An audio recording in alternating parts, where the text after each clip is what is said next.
두 번째 질의응답 시간입니다. 그대로 한번 이어가 보도록 할게요. 첫 번째는 동스님의 질문이고요.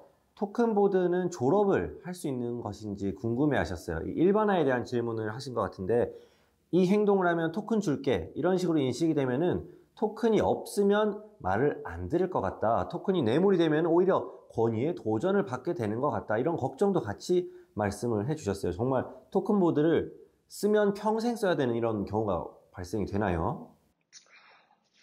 결론부터 말씀드리면 그렇지 않습니다. 근데 한번 잘 생각해 보세요. 토큰보드는 하나의 형태일 뿐이에요. 그리고 아이들에게, 사실 우리가 이제 나중에는 일반적인 강화, 자연스러운 강화를 쓸 건데, 내적 강화를 쓸 건데, 그 내적 강화, 그러니까 내적인 동기를 불러일으키는 힘이 어쩔 수 없이 외부에서 와야 되는 거예요. 근데 그걸 가르쳐 주는 게 사실 토큰 보드입니다. 이 토큰 시스템은, 자, 일단 우리가 지금 보시면은 저희가 뭐 개수가 3개를 모아서 원하는 아이템을 얻는다던가, 다 특정 개수가 이제 있죠.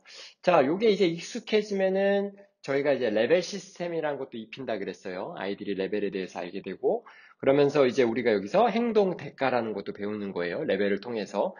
이 반응 대가는 뭐냐면은 아이가 이제 실제로 뭔가 잘못했을 때, 토큰을 뺏는 게 아니고 레벨이 떨어지는 거죠. 그래서 토큰은 그대로 돈을 모으는 시스템을 계속 가져가는 거예요. 궁극적으로 이 다음 레벨이 바로 이제 포인트 레벨 시스템이라는 게 있어요. 포인트는 아이들이 이제 돈을 모으는 게 아니고요. 점수를 내가 모으는 거예요. 그걸 이제 기록지에다가 이제 남기는 방식으로 쓰는 거예요. 그래서 아이가 스스로 남기고 엄마한테 이제 허락을 받고 선생님한테 이제 검사를 받는 식으로 이제 이루어지는데, 한번 생각해 보시면 일반 발달 아이들 기준으로 한번 생각해 보세요. 실제로 용돈을 받는 시스템하고 비슷하다고 생각하시면 돼요. 그러나 여러분, 우리가 이제 실제로 AB의 이론을 따른다고 하면요, 우리가 달마다 받는 용돈은 사실 의미가 없죠. 실질적으로 그래요.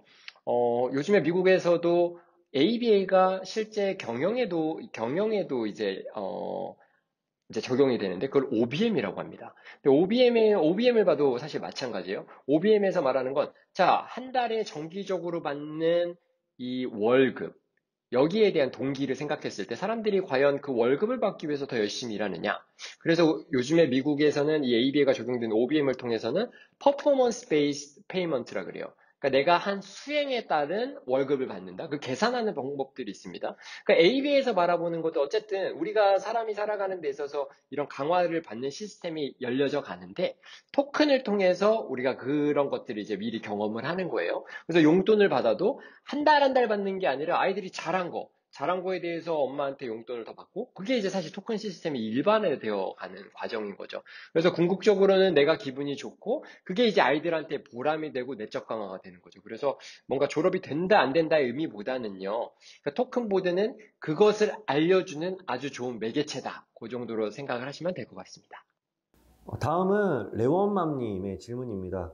아마 다른 부모님들께서도 굉장히 이 고민을 많이 하실 것 같은데, 아이가 길에서 자꾸 손을 놓고 막 앞으로 뛰어가면서 노는, 막 웃는 모습을 보이고 있다, 이렇게 말씀하셨어요.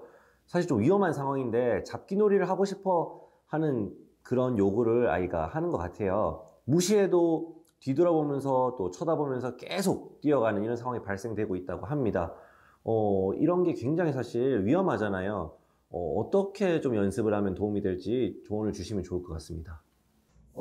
이 부분은 이제 제가 생각하는 게 아이가 지금 노는 상황과 그다음에 이제 위험한 상황을 지금 구분을 하지 못하는, 거기서 오는 어려움인 것 같습니다. 그래서 일단은 이거는 그 상황에서 우리가 연습을 해야 된다? 그거는 아니에요. 실질적으로 이거를 이제 연습을 하기 위해서는 이런 상황을 대비해서 정말 이게 장난인 것이냐, 그 다음에 진지한 것이냐에 대한 연습이 충분히 필요하다라고 생각합니다. 그래서 이거는 안전하고 상관이 있는 문제이기 때문에 우리가 평상시에 이제 엄마의 웃는 얼굴과 아니면 엄마의 목소리, 이런 것들을 확실히 좀 구분시켜 줄 필요가 있는 거죠. 그래서 이렇게 이제 보통 아이들이 노는 거 뛰어가는 거 좋아하죠. 그리고 엄마가 막 쫓아가고, 근데 엄마가 위험해! 라고 소리를 치는데 그게 이제 장난인 줄 알고 쫓아오는 이런 상황들인 거잖아요. 그래서 우리가 평상시에 그런 목소리 톤, 아이가 언제 그 장난을 멈춰도 되는지에 대한 연습을 해야 되는 거죠.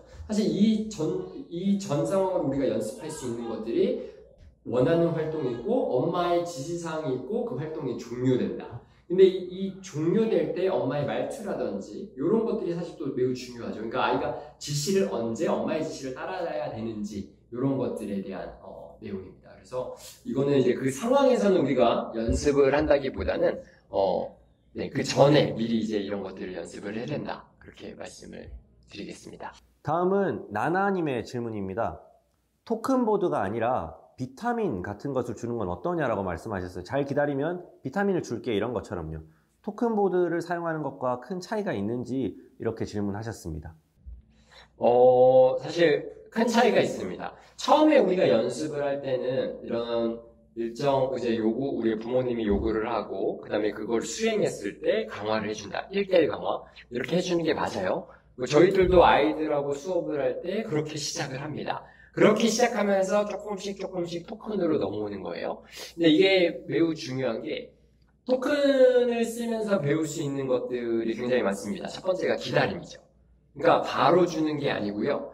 일정 기다림을 통해서 아이가 활동을 뭐 추가로 더 할 수도 있고요. 그 이후에 원하는 것을 받는 거죠. 그래서 다양한 기술들을 좀 더 배울 수 있다. 그래서 저는 1대1로 강화를 해주는 것 중요한데 처음에만 저는 중요하다고 좀 말씀드릴게요. 그래서 이게 아이가 기다릴 수 있는 힘도 있어야 되고 다른 것을 무언가를 할 수 있는 힘을 좀 키워주기 위해서는 어쨌든 토큰보드를 좀 지속적으로 사용하는 게 중요할 것 같습니다. 하나 여담으로 또 이제 우리가 가르치는 아동의 어머님의 질문이었어요. 아이가 토큰을 쓰는데 이제 너무 짧게만 하다 보니까 하이파이브하고 토큰 받고 자리에 앉아서 토큰 받고 이렇게 하다 보니까 요구사항이 너무 많은 거예요.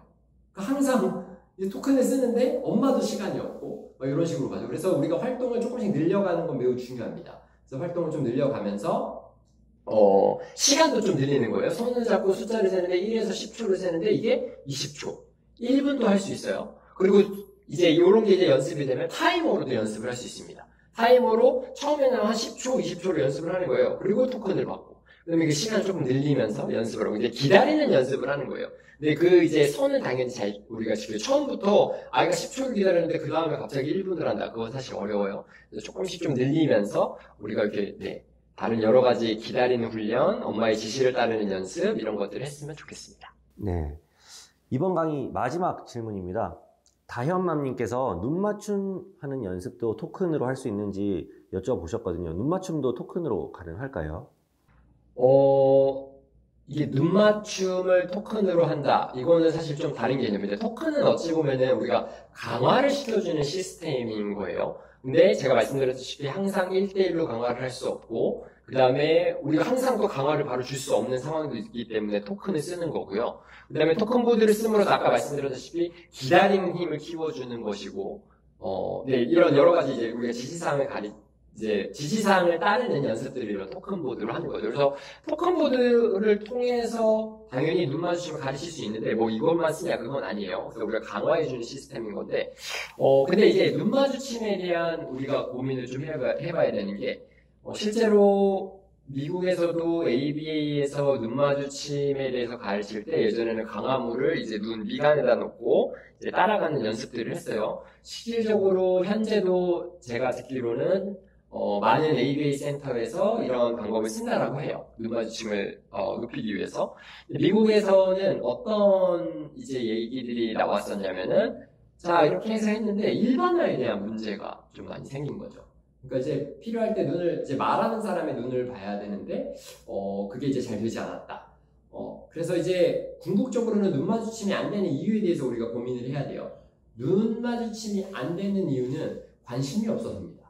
굳이 쳐다봐야 될 이유가 없는 거예요. 근데 그 쳐다보면 안 되는 이유가 어디서 오느냐? 바로 공동주의에서 오죠.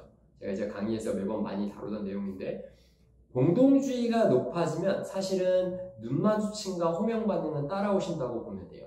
그래서 사실 저희 센터를 다니시는 어머님들이나 우리 선생님들은 대부분 아실 텐데 저희는 눈 마주침이나 호명 반응을 따로 가르치지는 않습니다. 근데 저는 이런 토큰보드나 팩스를 통해서 우리가 호명 반응, 눈 마주침이 정말 자연스럽게 올라오는 걸 기대하면서 가르치고 실질적으로 아이들이 이제 자발적으로 눈 마주침이 늘어나는 경우들을 많이 보고 호명 반응에 반응하는 경우들을 어쨌든 많이 보죠. 저는 그래서 그런 근본적인 공동주의를 높인다. 근데 공동주의를 높인다는 측면에서 토큰보드의 사용은 또 맞습니다. 그래서 우리가 이게 그런 식으로 이제 근본적인 것들을 우리가 교육해야 됨을 저는 좀 강조드리고 싶어요. 물론 어려운 길이고 조금 더 시간이 걸릴 수 있을지라도 일반화, 아이들이 스스로 그렇게 할 수 있는 자발성을 키우기 위해서는 네, 공동주의를 높이는 게 우선이다. 그렇게 마무리를 짓겠습니다.